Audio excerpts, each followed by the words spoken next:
Coming to you from an undisclosed underground location, this is Trend Comics presents the Green Hornet Radio. The Green Hornet is a fictional mass crime fighter created in 1936 by George Trendle and Fran Striker, with input from radio director James Jewell. Though various incarnations of the Hornet exist, most versions has the Green Hornet as the alter ego of Britt Reid, wealthy young publisher of the Daily Sentinel newspaper by day. But by night, clad in long green overcoat, gloves, fedora, and mask, Reid fights crimes as a mysterious vigilante known as the Green Hornet. He's accompanied by his loyal and similarly masked partner and confidant Kato, who drives their advanced car, the Black Beauty. Though both the police and general public believe the Hornet to be a wanted criminal, Reid uses that perception to help him infiltrate the underworld, leaving behind for the police and criminals any incriminating evidence he has found. In the original radio incarnation, Britt Reid is the son of Dan Reid Jr., the nephew of John Reid, the Lone Ranger. This makes the Green Hornet the grandnephew of the Lone Ranger.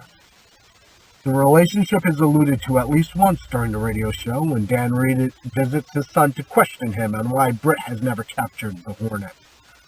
Upon learning the truth behind his son's dual identity, Dan Reid recalls his days in Texas with his uncle, the Lone Ranger.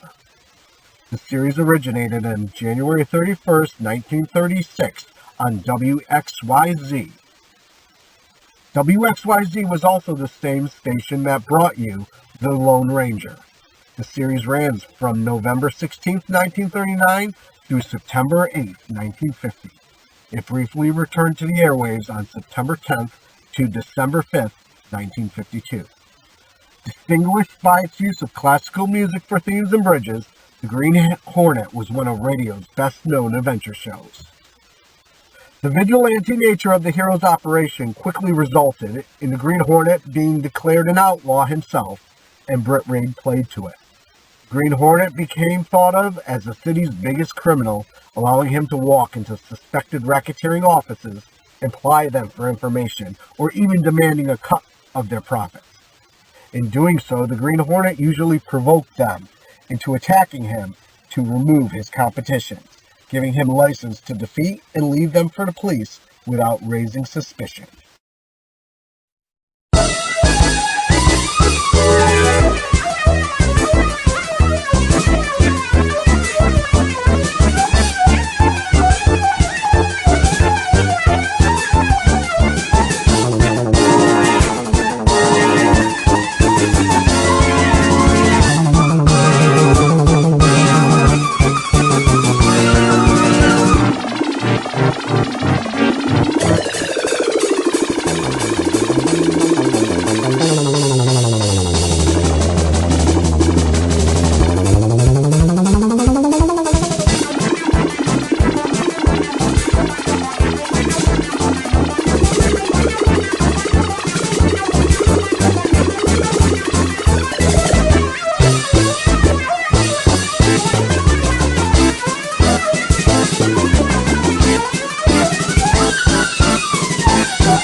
Deep underground in an undisclosed location, this is Trend Comics present The Green Hornet. The Green Hornet is a 1940 black and white 13-chapter movie serial from Universal Pictures. Produced by Henry McRae and directed by Ford Leahy, it starred Gordon Jones, Wade Butler, Key Luke, and Ann Nigel. The series is based on the Green Hornet radio series by George Trendle and Fran Striker. Britt Reid, publisher of the Sentinel newspaper, is secretly the vigilante criminal crime fighter, the Green Hornet. He and his Korean valet, Kato, investigate and expose several seemingly separate criminal rackets. This leads them into continued conflict with the Chief, the mastermind behind the criminal syndicate controlling those rackets. Originally produced as a 13-chapter movie serial, The Green Hornet consisted of Chapter 1, The Tunnel of Terror, Chapter 2, The Thundering Terror. Chapter 3, Flying Coffin. Chapter 4, Pillar of Flame. Chapter 5, The Time Bomb. Chapter 6, Highways of Peril. Chapter 7, Bridge of Disaster. Chapter 8, Dead or Alive. Chapter 9, The Hornet Trap. Chapter 10, Bullet and Balance. Chapter 11, Disaster Rides the Rails. Chapter 12, Panic in the Zoo. And Chapter 13, Doom of the Underworld.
From an undisclosed location deep underground, this is Trend Comics presents The Green Hornet Strikes Again.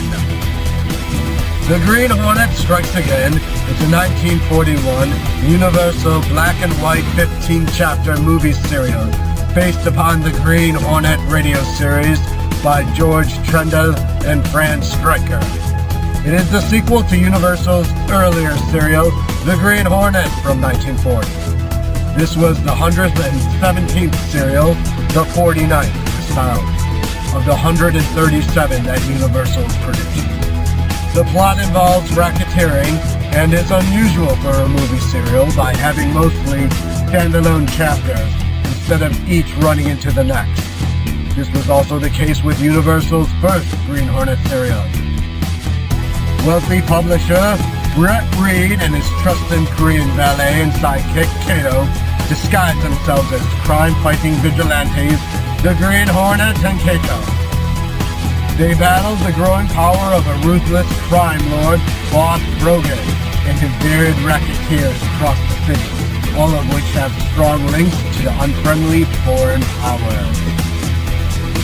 The Green Hornet Strikes Again stars Warren Hall as Britt Reid and his alter ego, the Green Hornet.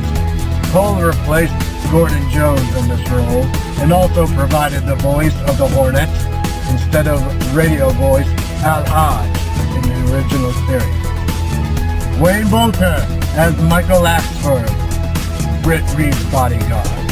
And Nigel as Lenore Casey Case, Britt Reid's secretary.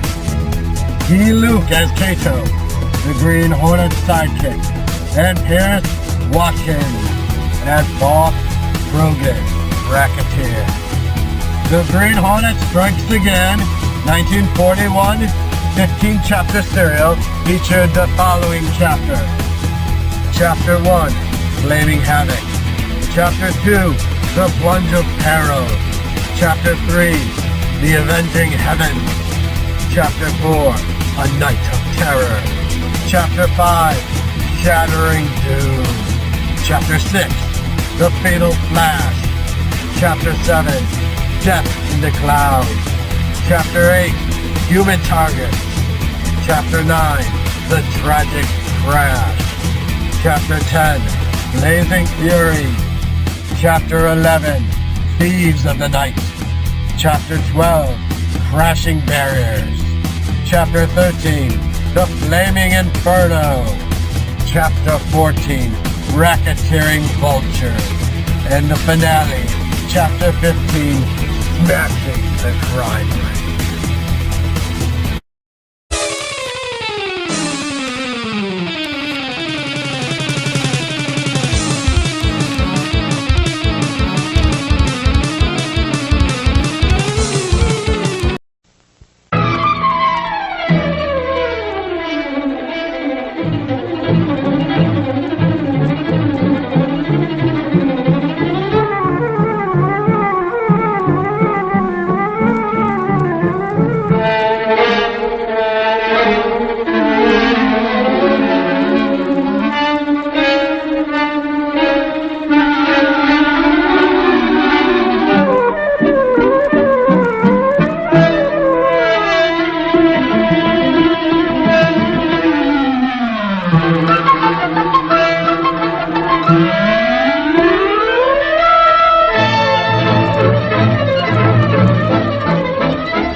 They got away, but I got the $100,000 in that briefcase.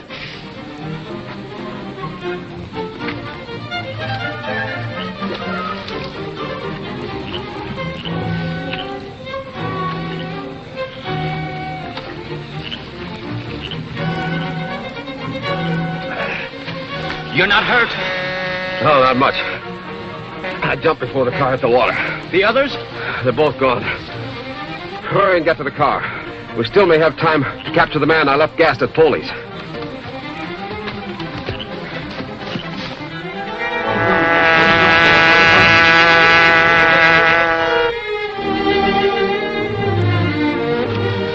You understand, Kato, that this $100,000 is the property of the stockholders of the old Colton company that failed. Yes, Mr. Britt.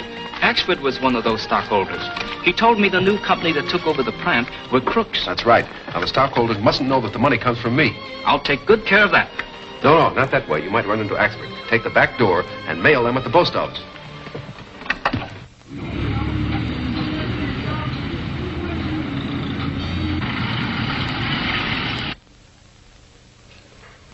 You sure threw the adjectives in your description of the heiress, Laura. There's plenty of blarney in them lines. Maybe he's figuring on marrying the million. I understand she doesn't like reporters. Oh, she don't she? Well, who is she to be controlling a big company the government's liable to be dependent on in case of war? You don't mean she's really going to control it? She could if she wanted to. She owns 3/4 of the voting stock. She could make herself chairman of the board and run the whole show if she likes. You're right. And what a swell chance for a villain. Morning, boss. Good morning, Reid, my boy. Good morning. Good morning. What do you mean, a chance for a villain? Well, in the present world situation, aluminum is one of the most important products in the manufacture of war materials. Of course, but I still don't see... It's this way. Aluminum Products Incorporated controls the aluminum market. Francis Grayson controls aluminum products. Now, if some shrewd, unscrupulous person should get control of Francis Grayson... Our first step is to find an actress whose stature and features are sufficiently like those of Frances Grayson, pass muster after a clever makeup. Say, Chief, I know where I can dig up a Jane that's a dead ringer for this Grayson gal, and she's a clever actress. Who is she? Her name's Stella Moyer. Never heard of her. She's famous for her impersonations. And with a little makeup, she could deceive Miss Grayson's own mother. Miss Grayson has no mother, nor any other relatives, fortunately for us. Can this Stella Moyer be trusted? Stella can be absolutely loyal. She's paid enough. Bring her up tomorrow by the private elevator, blindfolded. Well, anything more? Yeah, this Britt Reid seems to have a fifth sense in probing into things that we're interested in.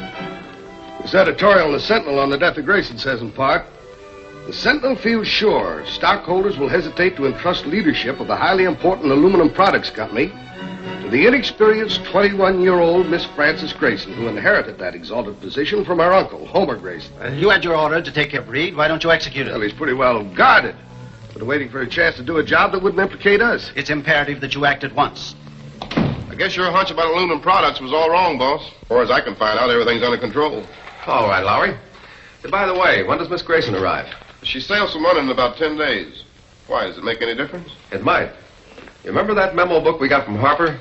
There was a mention in it of Homer Grayson. That's her father. That's interesting. We know that Harper was definitely connected with the crime syndicate. Here it is. Apparently it's an order from somebody. It reads, in the event of Homer Grayson's death, consult me before publishing anything about it. Of all the crooks. Boss, who do you think sent Harper that order? I'd give a lot to know. Probably the head of the crime syndicate. They're after the Grayson millions. You want to warn the Grayson company. I intend doing that at once. I'm going to call on Kenneth North. He's vice president in charge of production out there. He's an old friend of mine. Oh, tell Axford to bring his car around to the front of the building. Yes. Hello, Ken. Oh, glad to see you, Britt. Glad to see you. Oh, this is Michael Axford, one of my reporters. How do you do, sir? Take a chair. That was a splendid editorial that you wrote about the death of Mr. Grayson. We all appreciate it. What can I do for you? What's going to be the new setup around here when Miss Grayson returns? Miss Grayson simply gives proxies to the board of directors. You hope she will. But by golly, you can't depend on... I knew one once. Michael. Now tell me, Britt, what's on your mind? Well, as you know... All right, Stella, you can take off the bandage. Boy, that's your blindfolding, you all right. I ain't seen a thing since I got into that car. That was the intention, Miss Moyer. And you'll be taken away from here in the same manner. There is a general resemblance to Miss Grayson. But, Oh, wait till she gets through with her makeup, Chief. All right, Stella, there's a mirror over there. Here's a picture of Miss Grayson. Get busy. Huh. This'll be easy.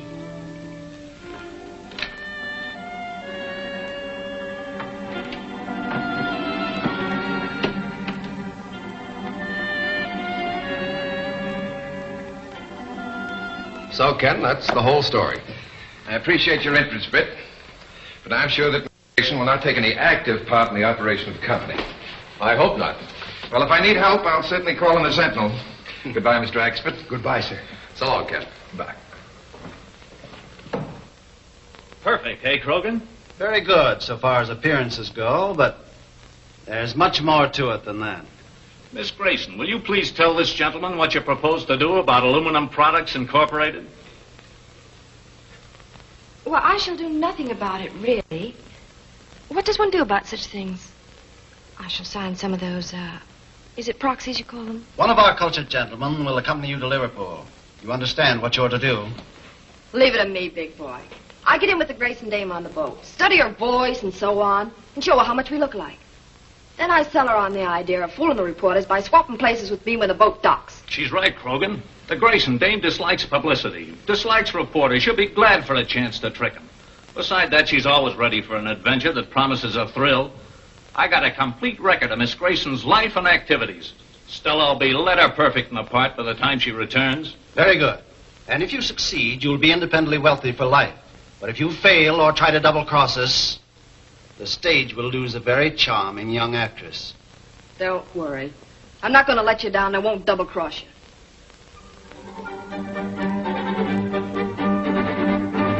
Telegram for Miss Grayson.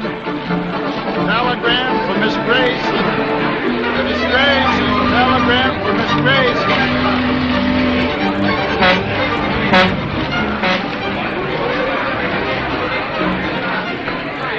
I'll take care of Grayson. You find out who's on that stretcher. Okay, I'll meet you at the taxi stand. All right.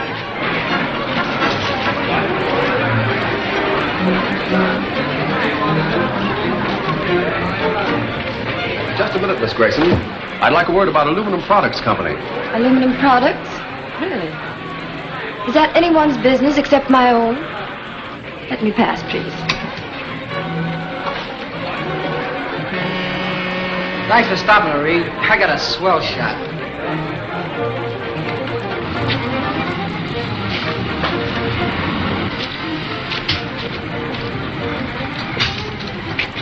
Who is the puddle duck? Miss Moria. Just seasickness. All right, smart guy. We'll take care of her.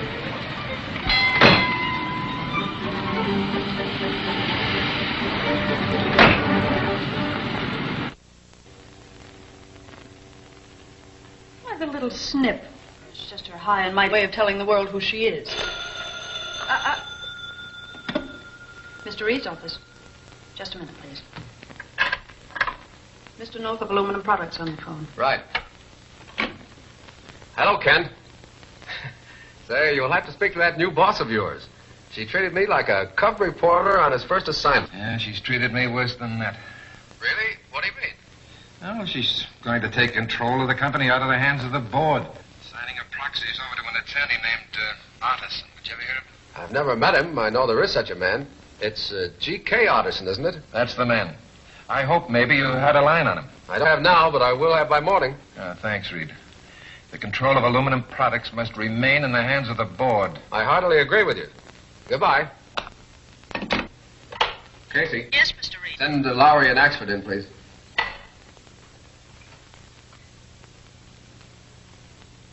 want a line on an attorney by the name of George K. Artisan. Do you know him? He's a big shot corporation lawyer. Plenty of money, country estate. What's he done? That's what I want to know. Find out who his connections are, if he's ever been mixed up in a shady deal. In other words, I want the whole dope quick.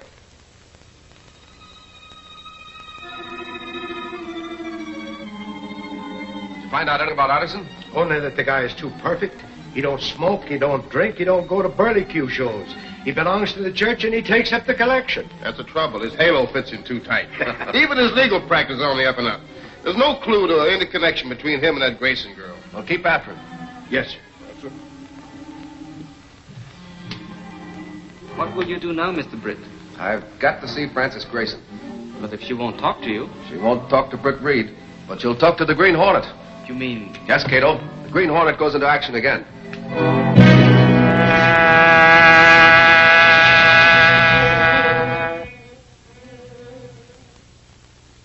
It's good. It's almost perfect. Only you must write more quickly, with more confidence. Why must I go to that darned old meeting? Why can't Artisan go and take the papers with him already signed? He's a corporation lawyer. He can handle it. Well, they might question the signature, and if they see you sign the documents, there'll be no question. Now try it again, a little faster. Cut the motor.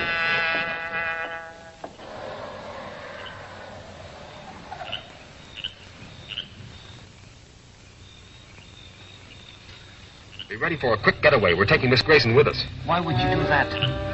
To keep her from attending an important board meeting of Aluminum Products tomorrow. I understand. That's good enough. Artisan will be here shortly to give you final instructions about the directors' meeting. Who that is? Artisan isn't due. It's more of those fool butters, I guess. Butler's got instructions to throw them out. Show me to Miss Grayson. What is this, a hold-up? I have no time to argue. There's someone there. Well, let's find out who it is. Oh, who are you? What do you want? Green Hornet. Thanks for the introduction. Now stand over there. I want to talk to Miss Grayson. Miss Grayson, you talk fast. I want to know why you're placing your uncle's millions in Artisan's hands. I don't see that that's any of your business. Where there are millions at stake, it's always the business of the Green Hornet. Miss Grayson, you're going with me. Oh, kidnapping, eh? Grab the phone. Call Artisan. Call the police. Call him. You killed him! Not so fast, Miss Grayson.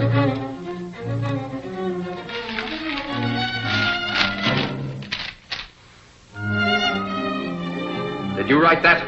No, Yes, of course. It's my signature. So you had to practice your own signature, eh? Why did you do it? Well, because I... Don't lie to me. He made me do it. He made you practice the signature of Francis Grayson. And who are you? I'm Stella Moyer. Stella Moyer, the actress. Well, spill the rest of it. So Miss Grayson fell for the trick and agreed to come ashore on a stretcher. There was an ambulance there waiting on the dock. Where's Miss Grayson now? She's out at Artison's country home, 10 miles out on Morningdale Road. And you still don't know the name of the man who employed you? No, I tell you. I was brought to them blindfolded and taken out the same way. I'd tell you if I knew. But they said they'd kill me if I did. And they will. They will! Now, take it easy. Take it easy, Miss Maria. Sit down. I'm going to keep you out of mischief for a while. Are you all right, sir?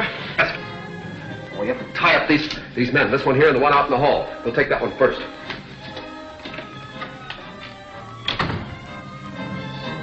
After you've roped them, call the police. Tell them to pick up these people on a charge of conspiracy to defraud the Grayson estate. Arrest Miss Grayson? No, that's not Miss Grayson. That's an actress impersonating her. Miss Grayson is a prisoner at the Alderson Country Home.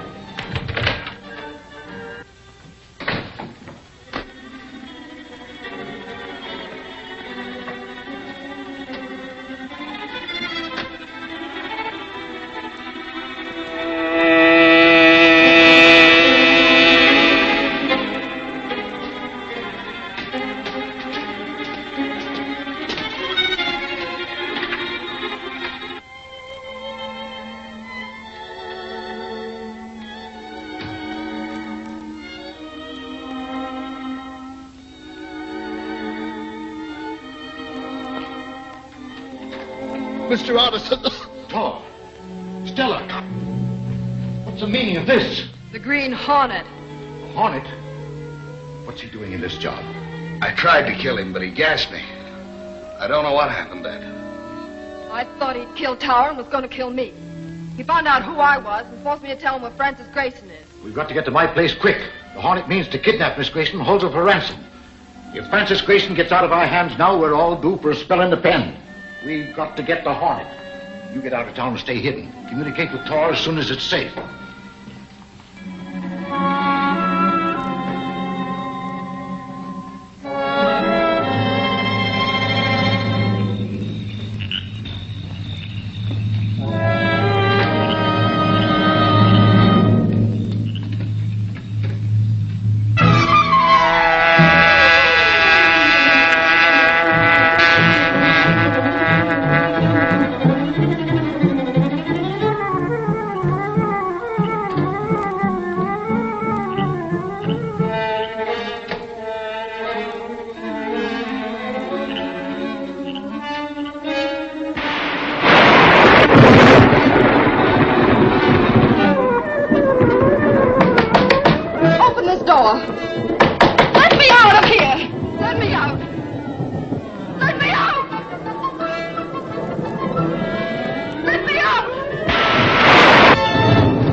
With me.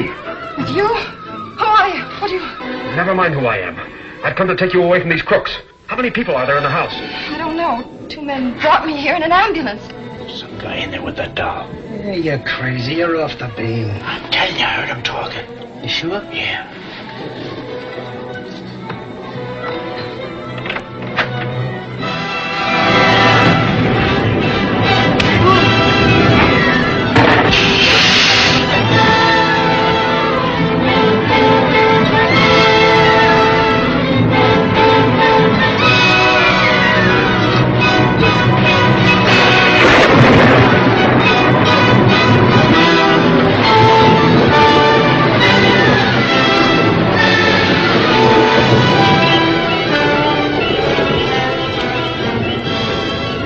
In that car. And that Grayson girl was with him.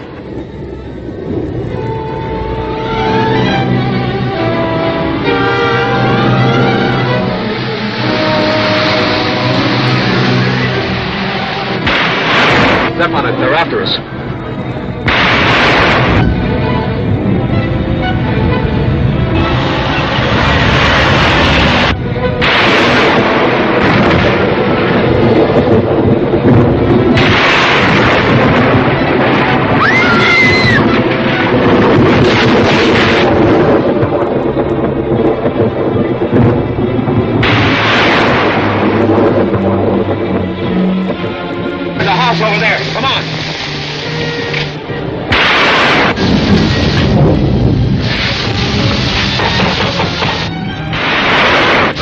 somebody here.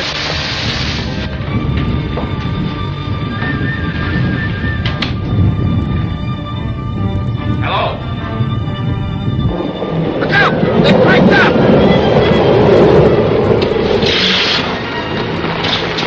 Well, that looks like the end of the Hornet.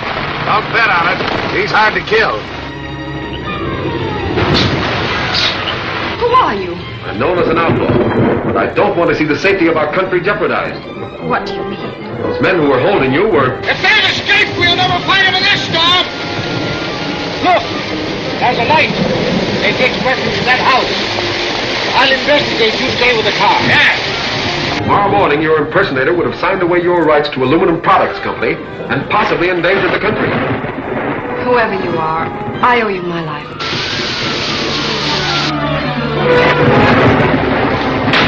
All right, Hornet. You've interfered for the last time.